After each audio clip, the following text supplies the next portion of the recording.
இந்த செய்தியை உங்களுக்காக வழங்குவது அருண் மசாலா. 1983 ஆண்டிலிருந்து தரத்துடன் தன்மை மாறாத அறுசுவை சமையலுக்கான அருண் மசாலா.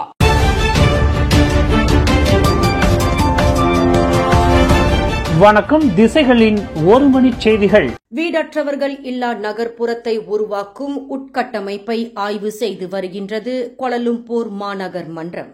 வீடற்றவர்கள் பொது இடங்களில் உறங்குவதை தடுக்கும் உட்கட்டமைப்பின் பயன்பாட்டை கோலாலம்பூர் மாநகர் மன்றமான DBKL ஆய்வு செய்து வருகின்றது.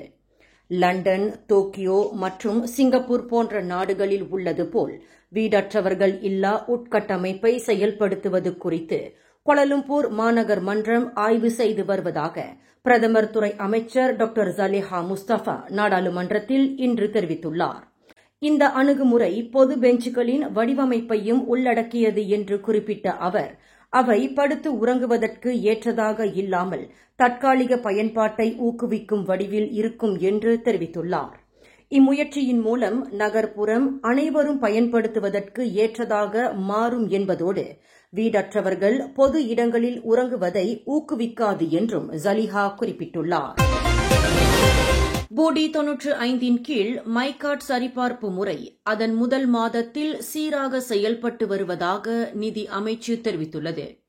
பூடி மடானி ரான் 95 எரிபொருள் மானிய திட்டத்தின் சீரான செயல்பாட்டை உறுதி செய்வதற்கும் தனிப்பட்ட தரவுகளை பாதுகாப்பதற்கும் அரசாங்கம் படிப்படியாக நடவடிக்கைகளை மேற்கொண்டு வருவதாகவும் நிதி அமைச்சு குறிப்பிட்டுள்ளது.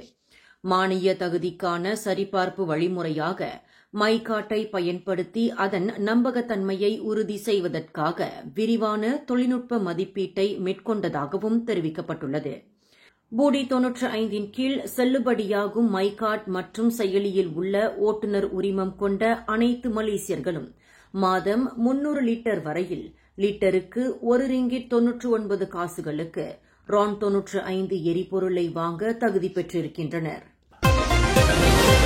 பத்துபஹாட்டில் 6 வயது சிறுவன் கழுத்தில் கத்தியால் வெட்டப்பட்டதற்கு ரோப்ளாக்ஸ் என்ற இணைய விளையாட்டு காரணமாக இருக்கலாம் என போலீசார் சந்தேகிக்கின்றனர். கடந்த அக்டோபர் 27ஆம் தேதி பாரேட் ராஜா கம்போங் பாரேட் நிப்பா லாவூட்டில் நடந்த இச்சம்பவத்தின் போது அந்த 6 வயது சிறுவன் கழுத்திலும் உடம்பிலும் கத்தியால் வெட்டப்பட்ட காயங்களுடன் காணப்பட்டதாக ஜொஹூர் காவல்துறை தலைமை ஆணையர் டத்தோ அப்துல் ரஹ்மான் அர்சாட் தெரிவித்துள்ளார். இச்சம்பவம் குறித்து முதற்கட்ட விசாரணையில் அச்சிறுவனின் 9 வயது சகோதரன் ரோப்ளாக்ஸ் என்ற இணைய விளையாட்டை அளவுக்கு அதிகமாக விளையாடியிருப்பது தெரியவந்துள்ளது. இந்நிலையில் அவரது கைபேசியை அவரது சகோதரர் சேதப்படுத்தி 1 மில்லியன் விளையாட்டு புள்ளிகளை வீணடித்ததால் இச்சம்பவம் நடந்திருக்கக்கூடும் என்றும் டத்தோ அப்துல் ரஹ்மான் அர்சாட் தெரிவித்துள்ளார். இதன் தொடர்பாக அன்றிரவு 9 வயது சிறுவன் தனது தம்பியை கத்தியால் தாக்கியிருக்கலாம் என்றும் அவர் குறிப்பிட்டுள்ளார். பினாங்கு சுங்காய் பினாங் வெள்ள தடுப்பு திட்டத்தை அரசாங்கம் உடனடியாக அமல்படுத்த வேண்டும் என்று ஜெலுத்தோங் MP RSN ராயர் கேட்டுக் கொண்டார். மழைக்காலங்களில் வெள்ளம் ஏற்பட்டு பொதுமக்கள் மட்டுமின்றி வாகனமோட்டிகளும் பெரும் சிரமத்திற்கு ஆளாகின்றனர் என்று நாடாளுமன்றத்தில் ராயர் தெரிவித்தார். சுங்காய் பினாங் வெள்ள தடுப்பு திட்டத்தை அரசாங்கம் உடனடியாக அமுல்படுத்துமானால் மழைக்காலங்களில் டத்தோக் ராமாட் ஜெலுத்தோங்கில் ஜலான் பி ரம்லி சாலை வெள்ளத்தில் மூழ்காமல் இருப்பது உறுதி செய்யப்படும் என்று ராயர் குறிப்பிட்டார். Pada masa yang sama, saya juga ingin merayu kepada kerajaan untuk memberi perhatian untuk melaksanakan dengan segera projek tebatan banjir Sungai Pinang. Kerana projek tebatan banjir itu kalau dilaksanakan dengan sempurna akan memastikan bahawa Jalan P. Ramlee di Datuk Kramat Jelutong tidak lagi akan dilanda banjir bila berlakunya musim hujan. மேலும் போலீஸ்காரர்கள், ராணுவத்தினர், சுங்கத்துறையினர் முதலியோருக்கு போதுமான குடியிருப்புகள் இருப்பது உறுதி செய்யப்படும் என்று அரசாங்கம் அறிவித்து இருப்பது தொடர்பில் ராயர் தமது நன்றியை தெரிவித்துக் கொண்டார். அதேவேளையில் ஜெலுத்தோங் போலீஸ் நிலைய குடியிருப்பு திட்டம் விரைவில் அமுல்படுத்தப்படுவதை உறுதி செய்யுமாறு அரசாங்கத்தை ராயர் கேட்டுக் கொண்டார். கம்போடியாவில் மனித கடத்தல் கும்பலிடம் சிக்கி மீட்கப்பட்ட 36 வயதான மலேசியர் ஒருவர் கிட்டத்தட்ட 4 மாதங்கள் தான் மிகுந்த சித்திரவதைகளுக்கு உள்ளானதாக தெரிவித்துள்ளார். ஜோ என்று அழைக்கப்படும் அவர் சாத்தே தயாரிப்பாளராக பணியாற்ற கம்போடியாவுக்கு சென்றதாகவும் தனக்கு மாதம் 6,300 ரிங்கிட் ஊதியம் அளிப்பதாக உறுதியளிக்கப்பட்டதாகவும் தெரிவித்துள்ளார்.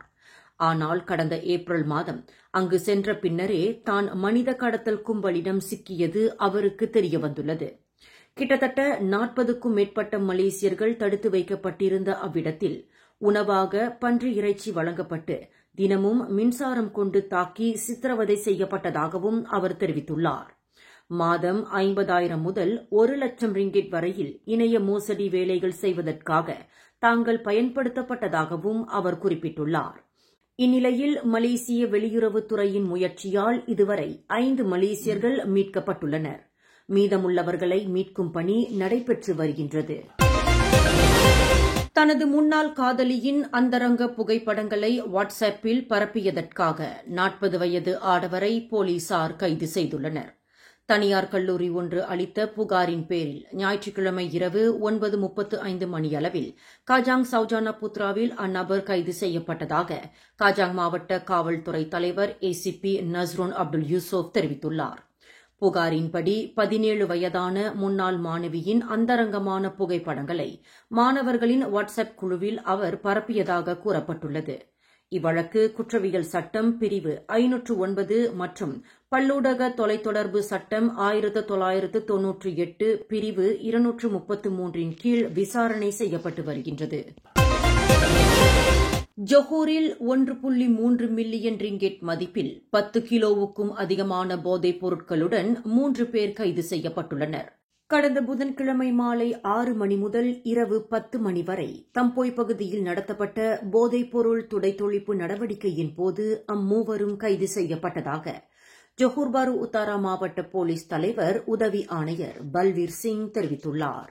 27 வயது முதல் 42 வயதுடைய அந்நபர்களிடம் இருந்து 35,580 பேரை போதை பழக்கத்திற்கு அடிமையாக்கும் அளவிலான போதைப் பொருட்கள் பறிமுதல் செய்யப்பட்டுள்ளதாகவும் அவர் குறிப்பிட்டுள்ளார். அதேவேளையில் அவர்கள் மூவரும் போதைப் பொருள் பயன்படுத்தியிருப்பதும் உறுதி செய்யப்பட்டுள்ளதாகவும் பல்வீர் சிங் தெரிவித்துள்ளார். இந்த செய்தியை உங்களுக்காக வழங்கியது அருண் மசாலா.